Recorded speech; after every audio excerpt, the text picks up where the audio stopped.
Every mystery begins with a question. Some questions have answers. Others change everything you thought you knew. Welcome back to Lagos After Midnight. On the night of October 11th, 2024, a commercial aircraft approaching Lagos contacted air traffic control. Everything was normal. The pilot confirmed his altitude, his speed, his position. Then, at exactly 2:13 a.m., the transmission stopped. No distress call, no interference, no warning. For 60 seconds, the aircraft remained visible on radar, but nobody inside the control tower could reach the cockpit. Then, exactly 1 minute later, the pilot came back on the radio, calm, confused. He insisted nothing unusual had happened. Investigators later discovered something impossible. Every clock inside the cockpit had stopped at 2:13 a.m. Morning, Lagos Police Headquarters. Inspector Tobi Salami unlocked his office. Nothing seemed unusual until he reached his desk. Joseph's black notebook was lying in the center. The same notebook now secured inside the police evidence vault. No signs of forced entry, no fingerprints, no CCTV footage showing anyone entering. Tobi opened it. A new page had been added. He was certain it hadn't been there before. Only one sentence filled the page. Every case begins when the world stops listening. Below it, one list, 27 incidents. Every one of them. Exactly 2:13 a.m. Sergeant Adaobi hadn't slept. She spent the entire night comparing old emergency records, hospital admissions, police dispatch logs, power failures, missing persons reports, traffic camera recordings. At first, nothing connected. Then she noticed something. Every single case showed the same unexplained interruption. Phones disconnected. Radio signals vanished. Internet connections failed. Security cameras froze. Emergency calls stopped. Not before, not after. Only between 2:13 and 2:14 a.m. She looked up from the screen. Tobi, I don't think the incidents begin at 2:13. They become invisible at 2:13. The room fell silent. By afternoon, Tobi and Adaobi visited 3 survivors from previous Lagos After Midnight investigations. None of them had ever met. None knew about the midnight desk. Yet every interview ended the same way. They all remembered the moment before. They all remembered the moment after. But when Tobi asked, what happened between 2:13 and 2:14? Every survivor gave the same answer. I don't know. It was just gone. One woman looked frightened. She leaned closer, then whispered, I always thought I was the only one. Tobi closed his notebook. For the first time, he realized Joseph had never been investigating crimes. He had been investigating a missing minute. Joseph's notebook mentioned only one living expert, Dr. Miriam Lawal, a neurologist, former consultant to the midnight desk. She had disappeared from public records nearly 20 years earlier. Tobi and Adaobi found her working quietly in a private neuroscience clinic on the outskirts of Lagos. She listened patiently as Tobi explained the investigation. Then she asked only one question. Has it happened to you yet? Neither detective answered. Dr. Miriam slowly opened an old locked cabinet. Inside were dozens of medical files. Each belonged to a survivor of a Lagos After Midnight incident. Every patient described the same impossible experience. Not unconsciousness, not sleep, not memory loss. Just one missing minute. Dr. Miriam led them into a secure examination room. On the wall hung dozens of synchronized clocks.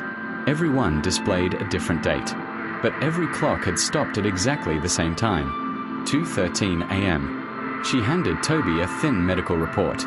We examined every survivor. No brain injury. No neurological disease. No drug exposure. No psychological disorder. Adaobi looked confused. Then what happened to them? Dr. Miriam took a slow breath. They all lost exactly 1 minute. But medically, that minute never existed. The words lingered in the room. Dr. Miriam inserted an old security tape into a video player. The recording came from Lagos Police Headquarters, August 1987. The corridor was busy. Officers walked normally. The clock reached 2:13 a.m. Suddenly, every officer stopped moving. Not gradually, instantly, frozen. Exactly 60 seconds later, they continued walking as if nothing had happened. Nobody reacted. Nobody looked confused. Nobody even noticed, except one person, standing at the far end of the corridor, the woman in black. She never stopped moving. She calmly walked through the motionless officers, then disappeared around the corner. Tobi leaned closer to the screen. For the first time, the mystery wasn't about what happened. It was about who wasn't affected.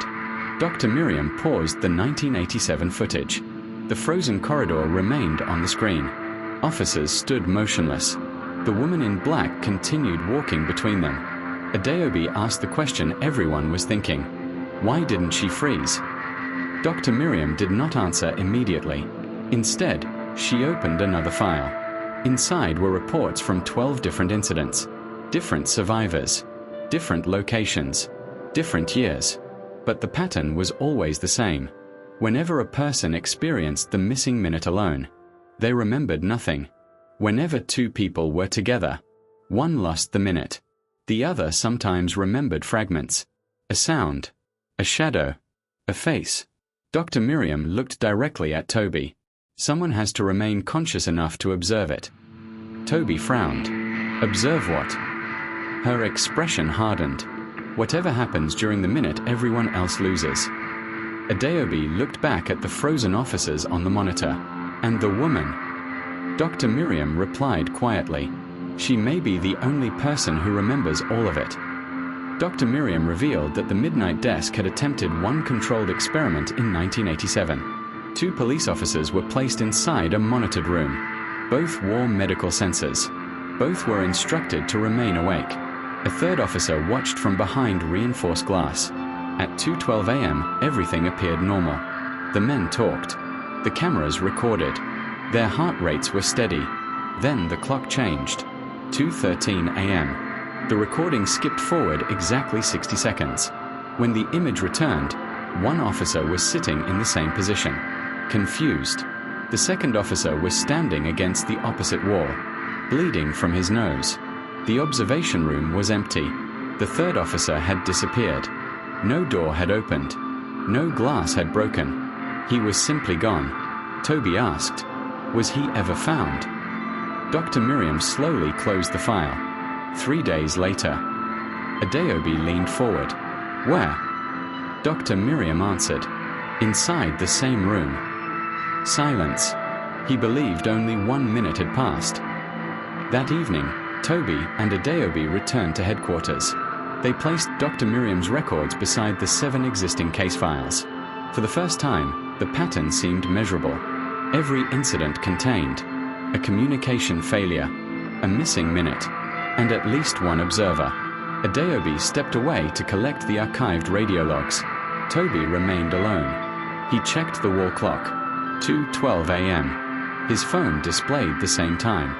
He looked toward the investigation board. Then the lights flickered. Once, the clock changed. 2:14 a.m. Tobi froze. He had not blinked. He had not moved. Yet 1 minute was gone. Adaobi rushed back into the room. She stopped at the doorway. Her face had lost all color. Tobi asked, "What happened?" Adaobi stared at him, then slowly raised a phone. She had recorded the room from the corridor. The footage showed Tobi standing motionless before the board. At 2:13 a.m., every light went dark. But Tobi did not disappear. Someone entered the room behind him. A woman in a black dress. She stood inches away, then leaned toward his ear. The recording contained no clear voice, only a faint whisper. Adaobi increased the volume. For words emerged through the static. "You have one left." The woman stepped away. The lights returned. The clock changed to 2:14 a.m. Tobi had no memory of her being there. He stared at the screen, then noticed something new on the investigation board. A red string had been added. It connected his photograph directly to case file 9. The investigation room became completely silent. Tobi replayed Adaobi's phone recording again. The woman appeared, walked behind him, whispered into his ear, then vanished. But something else caught his attention. The timestamp. The recording hadn't resumed at 2:14 a.m. It resumed at 2 hours 14 minutes and 1 second. Exactly 61 seconds later, Tobi stared at the screen, then slowly walked toward the investigation board. Every previous Lagos After Midnight case had lost exactly 1 minute. Not 61 seconds. Exactly 60. Only his recording contained an extra second. 1 second that had never appeared before. Adaobi looked confused. 1 second can't matter. Tobi quietly replied, "It does if someone wanted us to notice it." He zoomed into the final frame. Hidden in the television static, for less than a second, appeared a symbol, a simple circle. Inside it, the Roman numeral 9. Neither detective spoke. The next case had already begun. Before leaving the clinic, Dr. Miriam handed Tobi one sealed envelope, written across the front, open only after 2:13 a.m. Tobi looked at her. "You've known about this for years." She nodded. "I've spent 37 years trying to understand it." "Did you?" Dr. Miriam looked away. "No." Then she said something that neither detective expected. "The missing minute isn't the mystery." She paused. "It's what happens during the second that follows." She quietly closed the clinic door, leaving Tobi and Adaobi standing outside in silence. 8 investigations. 8 impossible cases. Every victim lost 1 minute. Every clue led to the same time. But now, the investigation has chosen its next victim.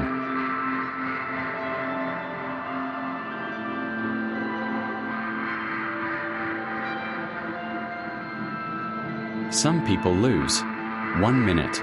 Some people remember 1 second. But someone has been counting from the very beginning. I'll see you in episode 9.